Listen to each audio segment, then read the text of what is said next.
Hi, friends. It's so good to be here with you, like it is every week. This is Miss Anna here with our weekly church school lesson.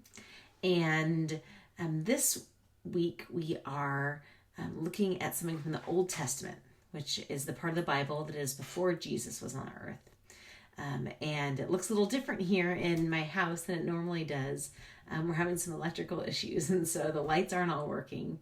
But I actually think it works out okay because our lesson today reminds me a little bit of a Bible, a bedtime story. So I think it's okay that it looks a little different and almost like it's time to be ready for bed.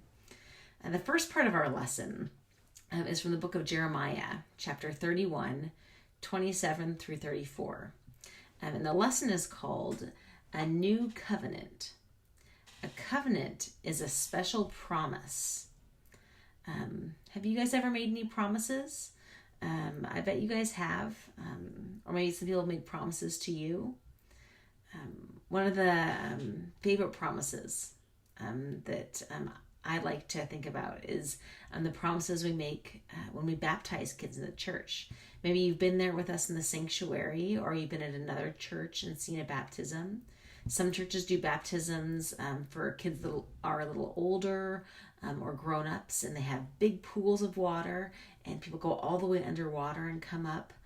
In our sanctuary, when we baptize, we use a bowl of water and we put it on the child or the grown-up's head.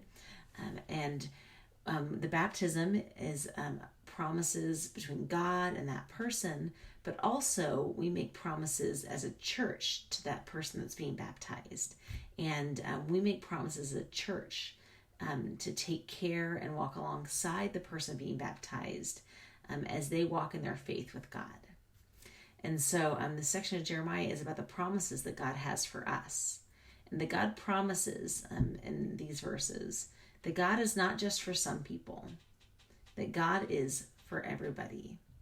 The love that God has is not just for some people, but is for all people. As I was thinking about that, I wanted to read to you guys another Old Testament verse from Psalms. The Psalms are another word for song. Some of them are poetry. And this is a really famous one. And I wanted to read this one because a few weeks ago I had you guys make some sheep. I sent sheep to you in the mail, and you colored them and sent them back to me. And so they're going up on the walls at church now. And so they'll be all together in a flock. Because even though we all can't be together, we're going to have our flock of sheep together. Because God is our shepherd and we are the sheep. And so I'm going to read to you guys The Lord is my shepherd, which is one of the Psalms from the Old Testament. And so here we go. All right. So David, the shepherd, loved his sheep. He led them to beautiful fields where they ran, played, jumped, and kicked up their heels. They ate the lush green grass and feasted on delicious berries. They drank from cool mountain streams and splashed in refreshing waterfalls. David cared for each and every lamb. If one wandered over the hill, David was quick to go and find it.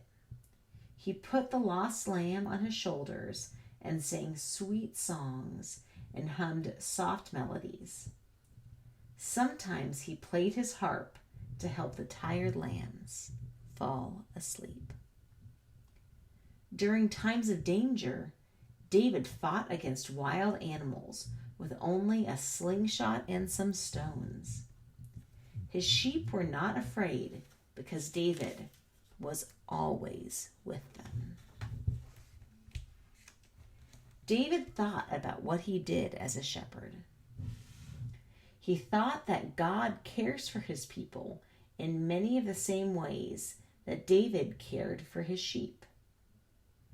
One day, David wrote a song to tell everyone that God is like a shepherd. God loves and cares for each and every one of us. And the song went something like this. It said, God is my shepherd. He gives me all I need. He gives me wonderful places to rest and sleep. He lets me splash and play in cool, clear waters. He helps me do what is right.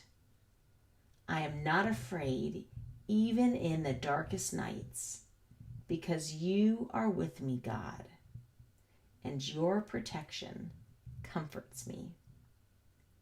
When danger comes, you give me strength. My life is filled with your love, and all I want is to be with you my whole life long. David sang his song to his sheep, thankful for all the ways God loved and cared for him. So I want you guys to think about that this week, about how God is your shepherd and is with you all the time. When things are good and happy, when things are a little scary and uncertain, God is with us all the time and loves us. I will see you guys soon.